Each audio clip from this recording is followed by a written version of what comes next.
What the fuck? What are the fucking doing? Ridley Scott, after every epic Ridley has done bombed, what does he do? Go back to the only one that anybody liked and just make it again, except make it actually awful and make it a parody of that very movie on SNL. So, guess what? Today, I will movie review on Gladiator 2. Now, the most famous line from Ridley Scott's original Gladiator, 2000, is an easy one to remember. Russell Crowe's Maximus scornfully bellows to the assembled crowd, "Are you not entertained?" He's not just speaking to the onlookers, he's speaking to us, the viewers at home. When it comes to Ridley's sequel, I'll answer that question in a moment. First, let me just say that Gladiator 2 is a truly terrible film in almost every way imaginable, making even its wildly bombastic combat dull and trite. As one gladiator slave says to another as they enter Rome, "I never knew how bad it would stink." It's all style and no substance, the kind of film you are consciously aware of from one scene to the next. A good film transports you into another world. A bad one keeps reminding you that you're watching a movie. Gladiator 2 is a bad movie, top to bottom. I found myself playing little games in the arena of my mind throughout the 2.5-hour slog, such as count how many ways this film is just repeating the first film's plot. I lost count, or can you find character development, any character development at all? I found none. Gladiator 2 is a very peculiar sequel. Usually, sequels have a pretty straightforward job, continue the story of the previous work. This one simply repeats it, from start to finish. I'm reminded a bit of The Force Awakens, which also repeated many of the exact same story beats as A New Hope. It was simply more subtle, Starkiller base notwithstanding. There are some redeeming qualities to be found in Scott's latest directorial disaster. Capable fight scenes are few, but when they're good, they're quite good. The smaller, more intimate, and less bombastic fights are the best of the lot. The actors do their best with the script they were given. Paul Mescal shows promise, though he's no Russell Crowe, and thus Lucius cannot carry the weight of this film on his shoulders the way Maximus carried its predecessor. Crowe, with his piercing visage and commanding presence, had help from Joaquin Phoenix as the Mad Emperor-in-Waiting, Commodus. Mescal has help from Denzel Washington, who reprises his role as Alonzo Harris from Training Day, 2001. That's not really meant as a dig at Denzel, whose portrayal of the power-hungry gladiator master, Mark Inus, is as charming and enjoyable as you'd expect even if his character is a jumbled mess. His motivations blurry and his rapid rise and fall from power entirely absurd. After all, the rest of the movie is equally preposterous. There are returning characters. Scott brings back Connie Nielsen's Lucilla so that she can be sad and make the same mistakes her character made in the first film. Derek Jacobi is trotted out to film a scene or two, though I think the Claudia star and we moviegoers deserved better. Newcomers are also given short shrift. Pedro Pascal feels wasted as General Marcus Acacius, something of a Maximus light, in a sense sharing that role with Mescal's Lucius. Pascal is a much beloved Hollywood star at the moment, but roles like this are less than flattering. Joseph Quinn and Fred Heckinger give it their all as a pair of mad emperors, giggling and gesticulating in a futile effort to out-Commodus Commodus, but I've seen Caligula, 1979. Besides, there's very little of the brothers' madness and its impact on Rome that the movie ever bothers to actually show us. Oh, they party and like to watch gladiators fight? Doesn't everybody in Rome? Panem et circenses. So we are left to our imagination, with a little exposition to fill in the blanks. Are we not entertained yet? Here is a useful maxim: show, don't tell. That Hollywood continues to botch the simplest of directives never ceases to amaze. This city is diseased. So we have a film with a plot almost identical to the first, but far less interesting or emotionally impactful. Not that Gladiator was by any means perfect in those regards.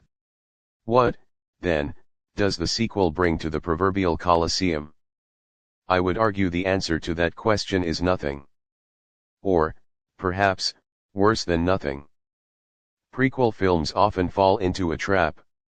They try to over-explain what came before. They give us midi-chlorians. They tell us how the magic works and then the magic is lost. Every magician knows you never spill your secrets, but Hollywood just sees dollar signs. Sequels can fall into a similar trap. They can break an ending. Sequels have just one job: finish the story. Or, if you're very clever, shine a new light on that story. Make us see things differently, from some new perspective.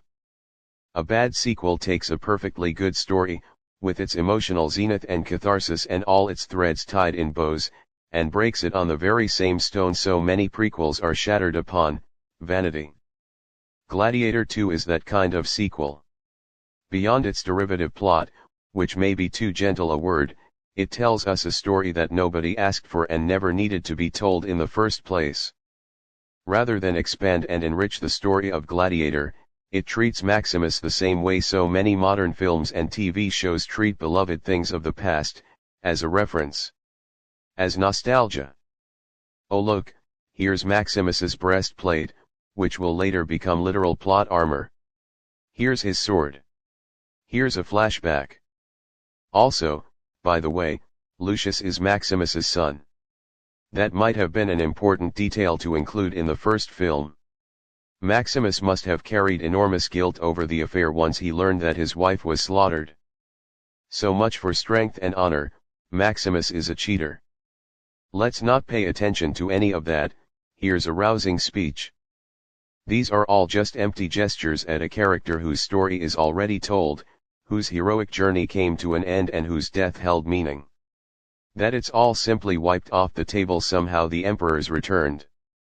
So that we can tell his son's story, which just so happens to be the exact same story, diminishes Maximus and the original film. We are left with less than we had before. Worse than nothing. CGI gone wild. There is a certain level of arrogance that goes into films like Gladiator 2, that rely so heavily on CGI and upon audiences accepting that CGI unblinkingly. There is so much CGI in this movie. Rabid, slavering CGI dog baboons for our heroes to fight. A gladiator champion riding the back of a CGI rhino, looking more like an Elden Ring boss fight than something you'd expect in a historical epic. CGI sharks zip around the flooded arena and I kept hoping one would pop up and say, gladiators are friends, not food. CGI as far as the eye can see, and all of it serving one purpose and one purpose only, to impress us with spectacle. Are we not impressed? At least it's bright and colorful. The original was, as the late Roger Ebert put it at the time, muddy, fuzzy, and indistinct.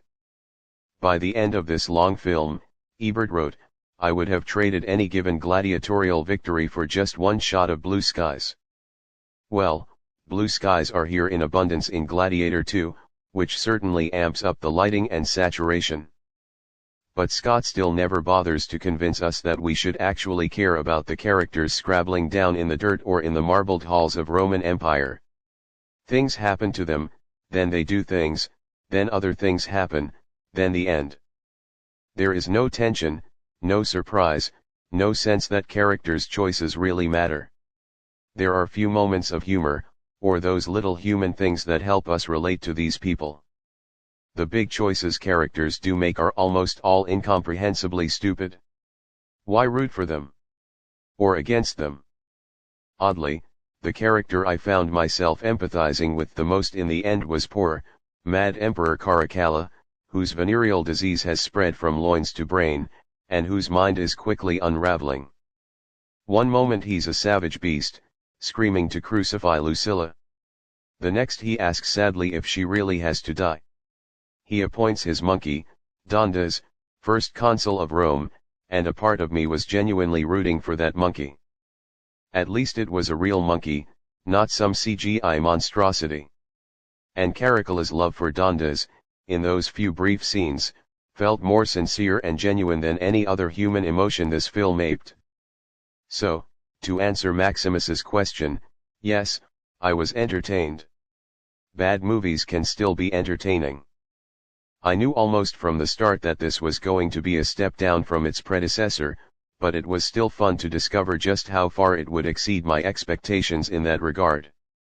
But a few half-decent fights, some grisly deaths and one brave monkey does not a good movie make. I am left wondering, with all that experience and all that money and all that passion, why didn't Ridley Scott pay for a better script? Or better still, left well enough alone. Here is another useful maxim: sometimes, less is more. In Gladiator II's case, much less. Nothing at all, in fact. This is a film that does not need to and should not exist. My verdict? It's right up there at the top. I'm giving a rate this movie, 2 out of 10. This means no sequel anymore. This movie sucks. Every actor was horrible. The editing was horrible. The storyline was horrible. The pacing was horrible. The CGI sharks were horrible. Their lousy attempts to be artful were horrible. Big waste of 2.5 hours. Such a shame, as the first Gladiator was amazing. Please tell me I'm not the only one who thinks this. Gotta go see film something like that, hopefully that will cleanse my eyes, unless that sucks too. Hollywood, come up with new ideas. Stop the sequels and